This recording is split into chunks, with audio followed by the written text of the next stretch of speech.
what we're going to do is make a sign for St. Patrick's Day. And first, usually I have my iPad in Procreate where I can just hand draw really quickly the shamrock or designs that I would like to use. But because I want to show you from the beginning on Lightburn how to create this, I'm going to go ahead and show you just how to create a shamrock.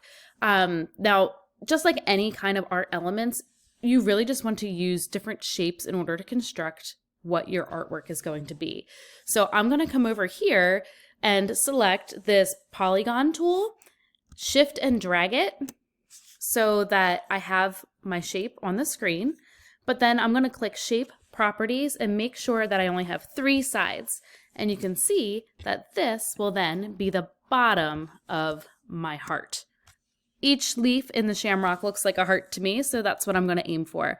I do like my hearts a little bit chunky, so I'm going to squish it down a little bit, and then I'm going to zoom in and select the circle tool, and I am going to create one circle.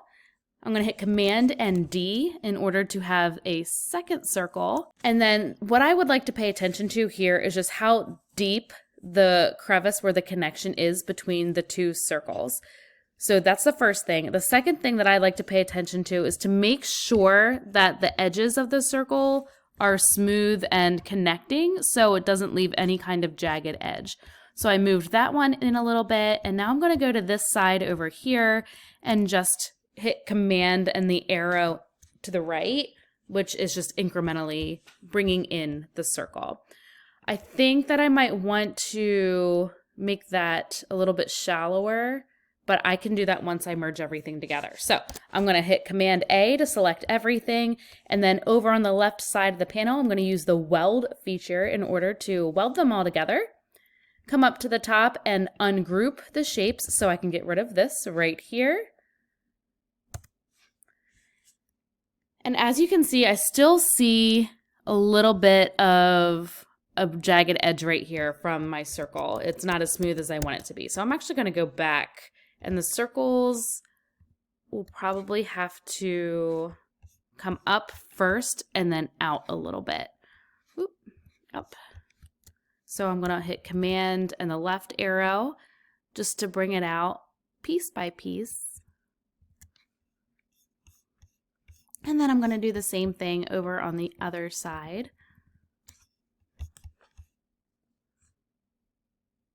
All right.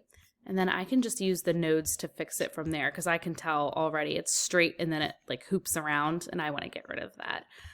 Something else I can do actually is make it more of an oval shape. So I'm going to delete the other circle, and that's lined up very well. Command D to bring my second oval over here.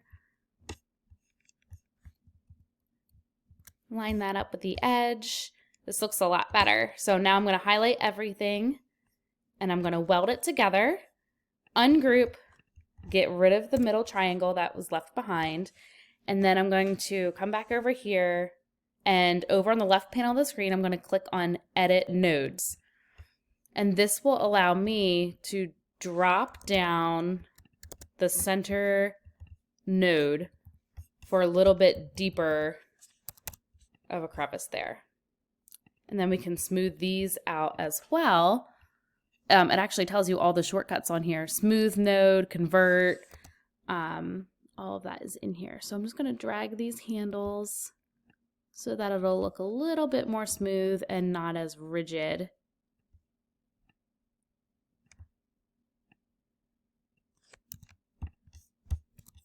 All right, perfect. And it's not as chunky as I want it to, so I'm just going to squish it a little bit. And just because of how my brain works, I'm going to turn this a little sideways, hit Command D, and I'm going to come up here to Mirror Selection Tool. So I'm going to mirror that shamrock, or the petal on the shamrock, or the heart. And I'm going to Command D again to copy it.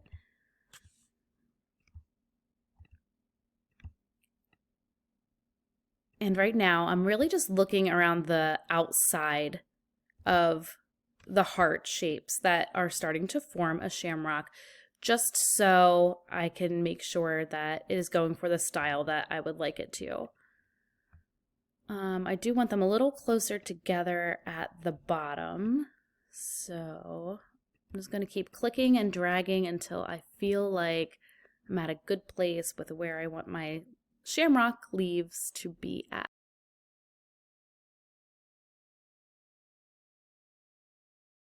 Now I'm going to highlight everything, and I'm going to use the weld feature to see how it looks.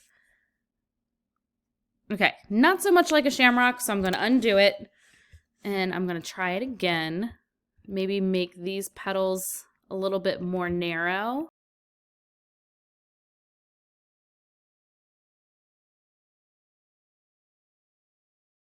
There we go. I'm actually just going to bring the top one down a little bit more. It looks like it's stretching out there. So I'm okay. Command A to select all. Then over here, click the weld function, and I'm good to go. Now, from here, I just need to create the stem as well. So I'm going to use the rectangle tool in order to do this.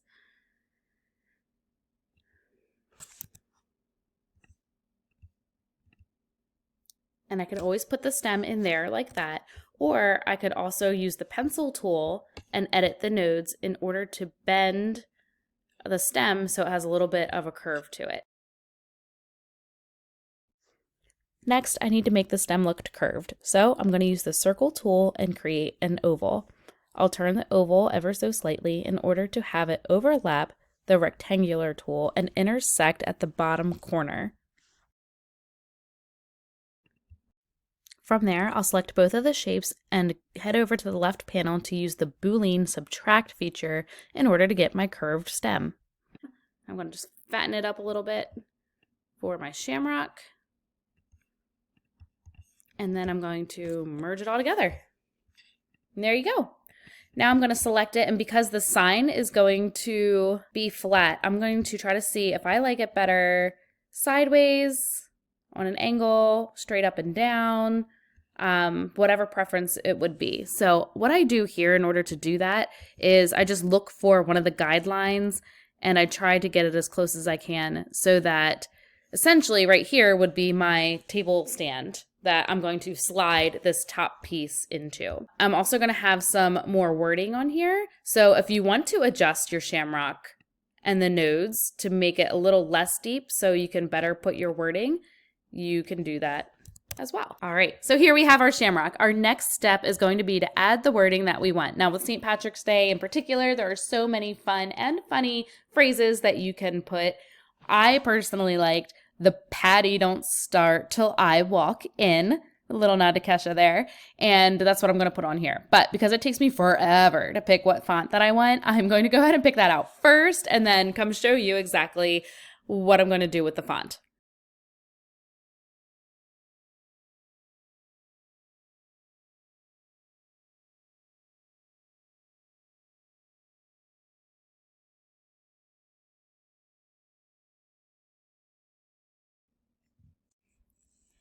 For the sake of time, as you can see, I just decided on these two. I have a glossy, it's called Glossy for the script, and for the non-script font, I'm using Cozy Caps. So I'm going to drop it in, I'm going to drop it in here to the shamrock and just play around so that it fits well.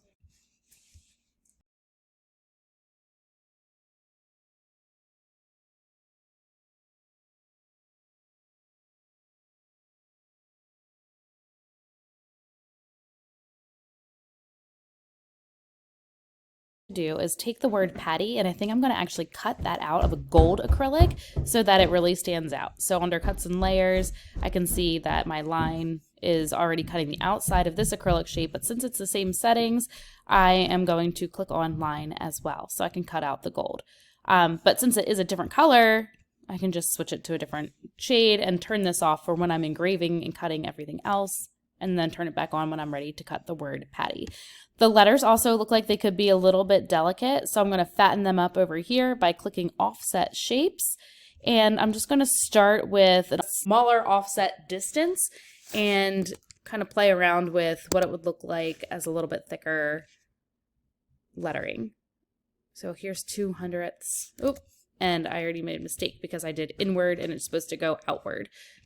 but I still like that a lot better.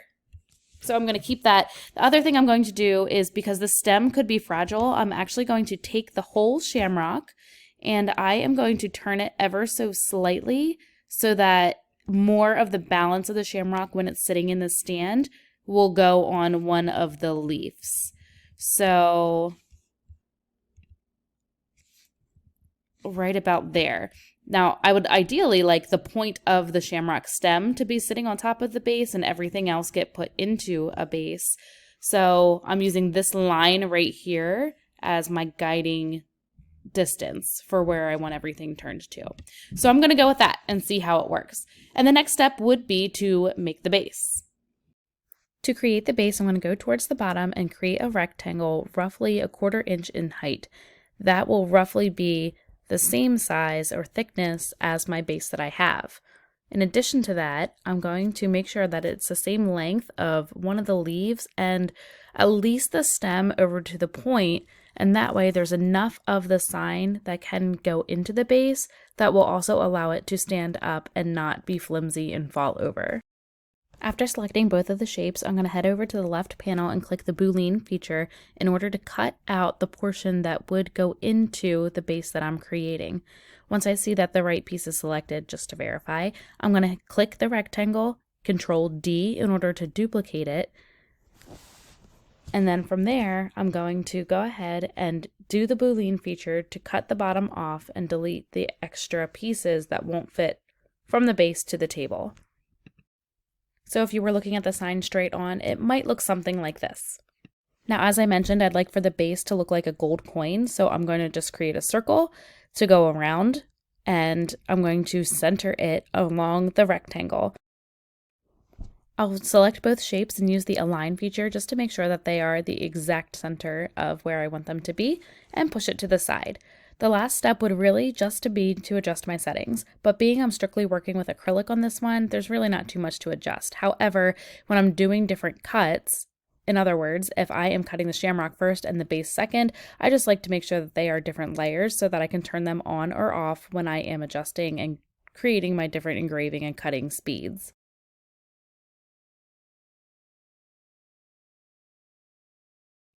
Now that my file is ready to go, on my actual physical acrylic, I would put some masking on there so that I can paint fill some of these letters that are not going to be three-dimensional. In addition to that, I'm going to go ahead and cut out the shamrock shape first, and that way I can use my calipers to measure the thickness in the exact thickness that I need to adjust this rectangle right here. Because remember, when I created this rectangle, it was for a visual purpose to see how much of the shamrock will be taken away visually. But I need to then go ahead and adjust for the actual thickness of the shamrock so that it doesn't wobble when it's on the table stand. Aside from adjusting the thickness of the shamrock, I'm also going to want to come over and adjust my kerf, which I typically know for my machine personally is 0.015 outward.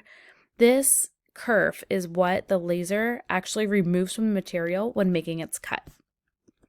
After that adjustment is made on the base, you can then go ahead and cut your base, and you'll have your sign. So let's put it into action and see how this turns out. All right, we made it this far. So now it's time to bring the whole table decor to life.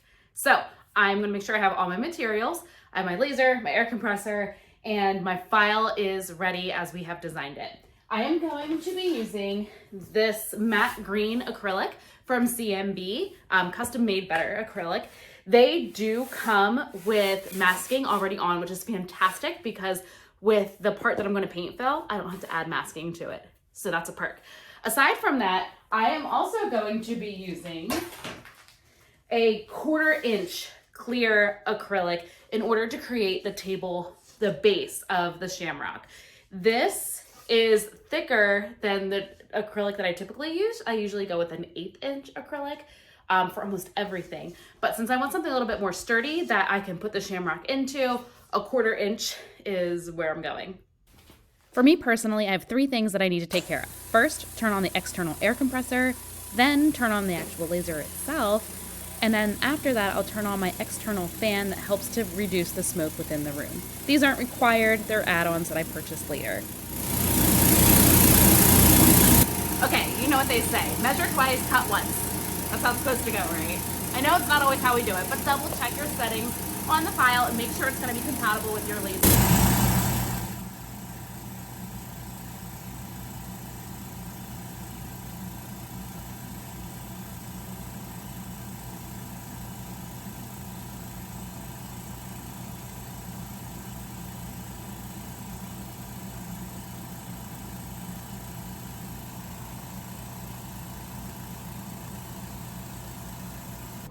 As always, don't forget to focus the nozzle and frame your artwork on your material.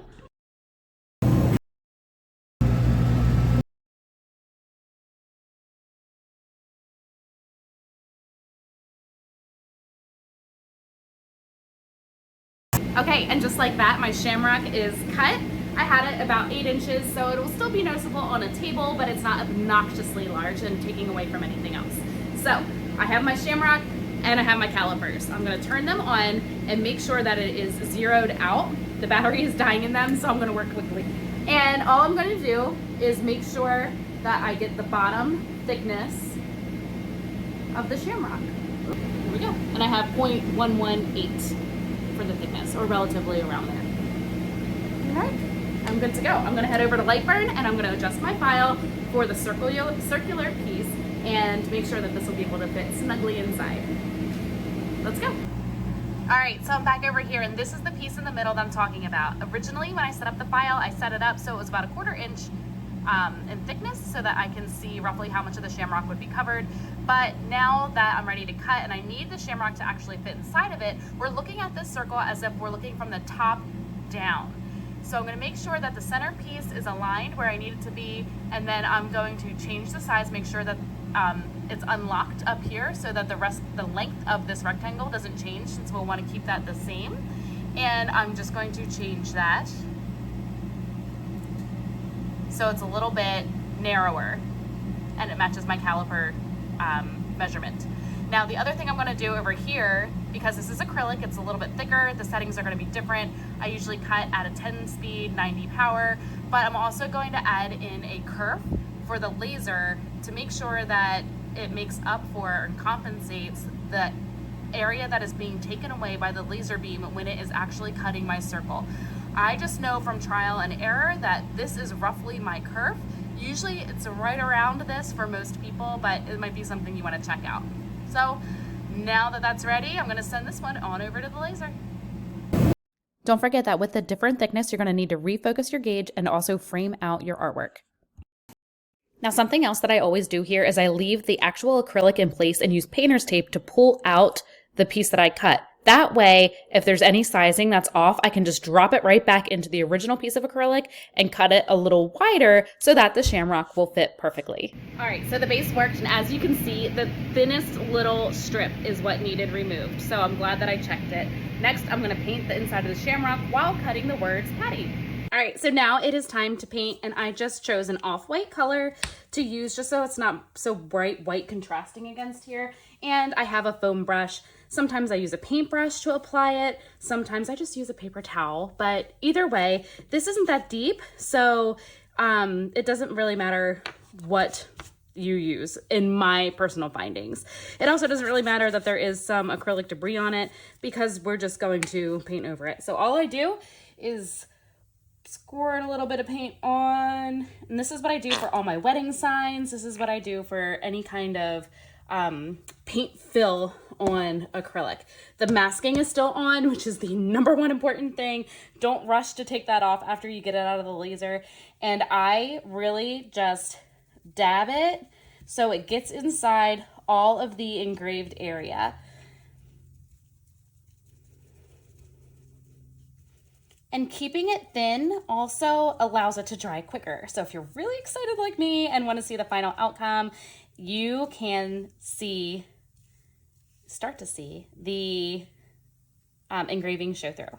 And you can also see like there's little green dots where I'm missing. So I'm just going to keep going over it. Sometimes it helps if I go up and down and then left and right.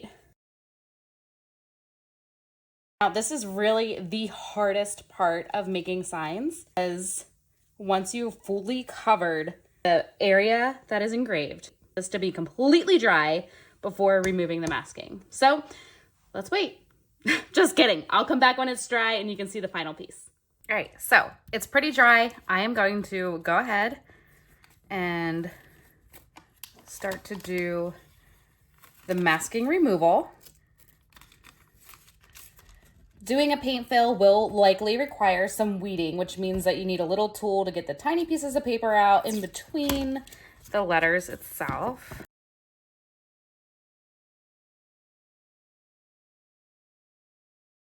I'm going to take some painter's tape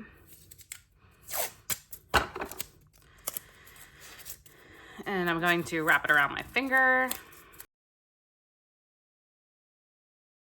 Around my finger will just help lift it and hold on to the tiny pieces. Again, usually it's better if it's duct tape, but I lose my duct tape just like it's my tape measure. So some paint may flake up, but you can always get it off later.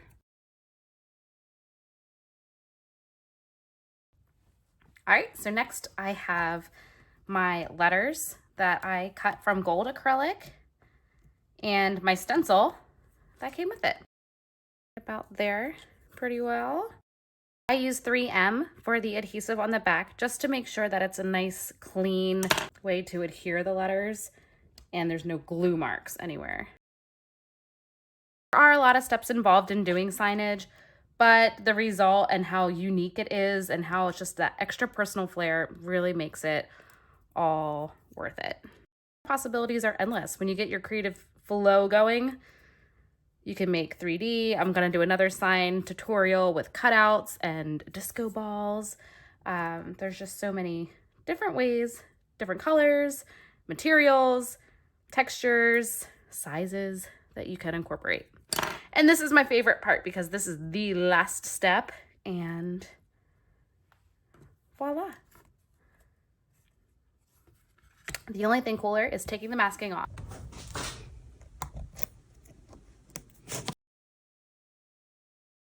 And that gives it its nice shine. So here we go, the moment of truth. There is my clear acrylic base and my Shamrock. Let's see if I can do this one-handed. And there you have it, a festive sign in less than 30 minutes. If you think this helped you and you'd like to try more, make sure you're following Script and Grain and we can work on the next project together.